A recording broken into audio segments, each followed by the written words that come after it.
You may think that humanities exist to prevent human crisis, to help people understand cultures better, maybe to learn languages. But in Russia, they are actually the part of propaganda. And I'd like to show you 10 examples of how humanities is used basically to promote the ideas that are against humanity. They sell blood, they sell death. There are two myths about Russia, about a good Russian and a bad Russian. I'd like to contradict both of them, showing you some examples of good Russians and bad Russians. First, I'd like to start with the worst humanities scholars that I found out. I should say that I sampled all of the humanities scholars from the database of MGU, Moscow Humanitarian University, one of the biggest universities in Russia. So the problem is that too many Russians are complicit with what is happening now in Ukraine. It's really easy to spot them on social media.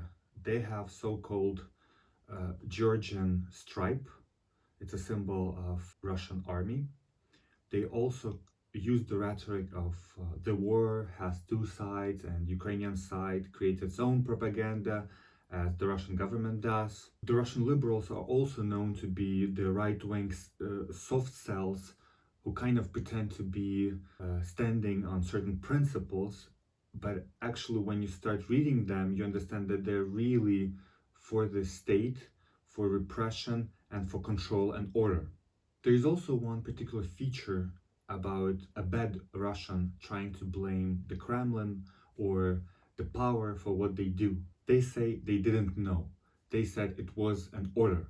And I would like to remind you right away about Hannah Arendt's book, The Banality of Evil, where she explained that actually this is what the Nazis said in the court in Nuremberg, that they didn't know what they were doing. So I would like you to take some time and look into the names that I propose today. So when you meet these people in person or you read their papers, you know they're not just regular folks trying to bring some knowledge to humanities, but they're the part of the propaganda machine. And they're well paid for that. To combat what is happening right now in Russia, we need to trace the money, but not only the money of the oligarchs, but of everybody who is creating texts, creating narratives on why the Russian intervention is fine and is peacekeeping or fighting against Nazis. This is the core of the lie. These people are professionals taught to persuade everybody from a school person to a university professor. Before I run into the list, I'd like to present a short history of propaganda in contemporary Russia for the last 7 years. So Russia is known to kind of create parallels between them and the US. They say that they don't invent anything, but they just do what the US did to them. So in 2017, the US demanded markings on Russia Today. So it says explicitly that it's state-owned media. The Russia responded with the same, creating a special terminology of the agent of foreign influence, by which it marked any source that has a different opinion to the Kremlin. Just right now, during the war that Russia started, Facebook and Twitter declined spreading sponsored information from Russia state-owned media, and so Russia responded by actually blocking parts of Facebook and Twitter for the Russian citizens. And you may think that it's like a response to the ban, but actually this is a way to repress the dissent among the Russians themselves. They cannot share their opinion on Facebook because they cannot use it. So let me start the list. I split this list into two categories. The first one is morons, and the other one is not morons. I start the list with morons, with the trickiest, the cunning people who use hybrid identity to kind of present themselves as democratic leaders, as liberals, but actually they use this rhetoric only to emphasize that the Kremlin is doing the correct thing by repressing Ukrainians and everybody who is against. Number 10, Alexei Titkov. He's currently a lecturer at Moscow School of Social and Economic Sciences. He's claiming that distinguishing Ukrainian church from the one controlled by Kirill and Moscow was a bad initiative by Poroshenko, the previous president of Ukraine. However, as we know, the Russian church is controlled by the Kremlin, by the KGB, and it had direct initiatives in Ukraine and tried to create the discourses that were against Ukrainian sovereignty. Now they've been exposed and they have to mark that they're different to Ukrainian church. This is a lie to create a certain parallel like it was with the US, but now it's like with Putin. So Alexei presents Poroshenko as if he acts like Putin, as a totalitarian leader. However, a lot of people in Ukraine actually supported and celebrated the split of churches. I mean, can you really soberly think that Russian church in Ukraine is a church, but not a KGB institution? Example number 9. Hybrid identity. Denis Hutsko. Denis is a Russian writer. He is the participant of Young Writers of Russia. He's also a laureate of Booker's Prize in Russia. And he got the Kulikovo Field International Prize for his piece, propaganda piece, on why Donbass should be the part of Russia in 2014. And now he pretends to be more critical of the Kremlin, saying that, oh, you know, actually everything they did was right, except this war that they're losing, so maybe we need to reconsider it. But let's look at the rhetoric that he uses. First of all, he uses key concepts of the Russian propaganda, calling Ukrainian neo-Nazis, recalling what happened in Odessa, which was actually still debatable what really happened there, but it's a part of Russian myth of neo-Nazis killing pro-Russian politicians. And he's portraying now Zelensky as if he's like Putin. He says 2 old men creating a crisis in the middle of Europe, and they need to sit at the table and negotiate something. It's a lie. Zelensky did not start a war. He had no intention to do that, and there was no tension actually with Donbass at the moment. So it's a fake parallel created by this hybrid identity of a lecturer of a university and also a famous writer in Russia. It's really interesting how he finishes his tirade against the Ukrainians. He says, "I don't blame the Russians, specific people only." Again, this is a way to distract us from the support that all of these scholars and some minor figures create for the regime. So number 8, and I'm moving from really hybrid identities to less hybrid identities, and I propose to look at Sergey Markov. He's a lecturer at Moscow State University. He used to work at National Democratic Institute. Also, he worked at Duma, the parliament in Russia. So what he says, social media is just a huge hysteria. These days, I ban thousands of people. Moreover, I'm a very democratic and very humane person, and I never send people to a ban for other views. Well, but this time he does. Why so? Because they don't agree that intervention into Ukraine is fine. And also he mentions that, yeah, we don't get likes as we used to for our propaganda, but it doesn't mean anything. We should proceed with what we are doing with Ukraine. So number 7, Viacheslav Dmitriiev, who studies ontology and is a lecturer at Moscow State University at philosophy department. He presents the crisis with Russia as a NATO provocation. He says that Ukrainians are monkeys with grenades, and he also presents the Ukrainians as small puppets of the West. This is kind of reductionism that is very common for Russian propaganda, to say that Ukrainians have no voice. They wanted to do the same thing to the Europeans, sitting at the table only with Americans.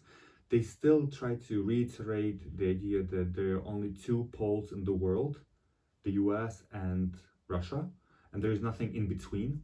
Of course, we live in a different world, but you know, if you repeat the same thing, probably it can become truth for some moment. Number 6, Anatolii Chusov. He's a lecturer, but more high-standing at the Department of Philosophy at Moscow State University, and he gives a different pitch, a positive pitch for sanctions, that turning off SWIFT in Russia will actually lead to more prosperity, because Europe is anyway degrading, and Russia should just concentrate on their relationships with China and other countries. It's really interesting how he combines two discourses of degrading Europe and also positive sanctions. We heard this before in 2014 when first Russia annexed Crimea and invaded Donbass. And number 5, Viacheslav Danilov, who is a lecturer at the Department of Philosophical Anthropology. His views are kind of hybrid, but at the same time they're not serious. He uses humor to discuss the subject, and he says, oh, Russia is no longer in the championship of soccer. It's too bad, but we can survive it. Number 4 is my biggest disappointment, because I had this person in my dissertation, and frankly, I'll just delete his name because I don't want to have him, raising in his quotation ratings. This is Boris Mezhuev. He is an editor-in-chief of the internet portal Terra America, editor-in-chief of the political news agency, used to be editor-in-chief of the Russian Journal, and used to be deputy editor-in-chief of a really important Russian newspaper, Izvestiya, which is linked to the Kremlin. And recently Mezhuev posted the idea that we can accept the proposition from Putin that DNR and LNR Donbass should become the part of Russia, but there are some kind of questions about whether whole Ukraine should be the part of Russia. Basically, as a humanities scholars, he tried to play the card that Russians don't want a war, they're a peaceful nation, and what is happening is beyond their control. As a Ukrainian being bombed and probably soon nuked by Putin, I don't buy it. I don't want to hear this. I want to hear a strong position against the war. But here we see this kind of desire to balance what's happening. There is no balance to an offense by a dictator. And now we enter my favorite part of the list, the people who are called not morons. And number 3 on my list is Lev Schlossberg. He's a chairman at Pskov Yabloko, an opposition party that was repressed several times. And Pskov is not a big city, so probably the repression is not as hard as in Moscow. He points out that the war is not officially declared, and all the soldiers probably, and their parents too, signed the agreement that they will never tell that these soldiers participated in the war, so they will just disappear. Nobody will remember them. This is a really sad fact, and I think that as a humanities scholar, Lev points out to something that can touch Russian hearts, that they are losing their sons in the war that will never be known as a war, but just as a criminal offense. So number 2, Vladimir Krshevov. He's a lecturer at the Department of Social Philosophy and History of Philosophy. He basically argues for a democratic society, and he has this Western mindset saying that democracy is not a utopia, it's not an idealistic vision of society. It's actually really hot in debates and discussions, that there is no simple solutions in democracies, and people will not have one position towards what to do, but at the same time, democracy creates a situation in which people at least can limit or decide together. It's not happening right now in Russia, and it can lead to point of no return. Point of no return like a nuclear disaster or damages to Ukrainian population that cannot be fixed because there will be death of civilians. And I think that he is right saying that one person cannot decide so much, especially for a nation that has more than 200 million people living on its territory. Probably it's a tradition of this year. The first place goes to Muratov, the chief editor of Novaya Gazeta, who just got Nobel Prize. And he says that it's a shame that Russia attacked Ukraine, that it's a huge grief, and that they are preparing an edition in Ukrainian and Russian. to honor all of the victims of the Russian invasion to Ukraine. And he adds, because we don't recognize Ukraine as an enemy and the Ukrainian language as the language of the enemy, we will never admit that this war is fine. Only a global anti-war movement can save life on this planet. And so I have a special honor in my improvised list for the people who are not empowered by being public intellectuals, who don't have, million views on their videos, or they're not well read, but nonetheless they're risking to lose their jobs, their status, to say how they feel. And there are two groups of people who I'd like to mention. Before that, I'd like to mention the tactic that they use. They sign collective letters. This tactic exists since the 60s, when Soviet dissidents protested against the invasion into Czechoslovakia. It was not as destructive as it is now, but nonetheless, the tactic can be still useful because it points to disruptors and dissent inside Russian society, something that actually the Kremlin hates and tries to repress immediately. So the first honorable mention is the statement by Russian scientists and scholars who are experts on the work of William Shakespeare. We're ashamed that the Russian troops have done what until recently seemed impossible. We're ashamed to hear the flow of speeches about the non-existent cultural degradation of Europe and the West. We know what the reliance solely on one's own path in scholarship leads to, and not only. Without open interaction between scientists from different countries, Russian humanities are doomed to stagnation and degradation. And also I'd like to mention Yelena Kasilova and Larisa Retyunskih, who are the professors at different departments at Moscow State University, who reposted a collective letter where they say, "We don't believe that an independent Ukraine poses a threat to Russia or any other state. We do not believe in Vladimir Putin's statements that the Ukrainian people are under the rule of Nazis and that they need to be liberated. We demand an end to this war." I also want to point out that they write the word Nazis with 3 dashes, which is a symbol of the only oppositional channel in Russia, Dozhd. And Dozhd can be watched only under the paywall with a huge sign on every news that they create. It is created by a foreign influence agent. To sum up, I'd like again to focus on the thing that probably now Putin, his circle, oligarchs will be sanctioned to retaliate for what they've done in Ukraine.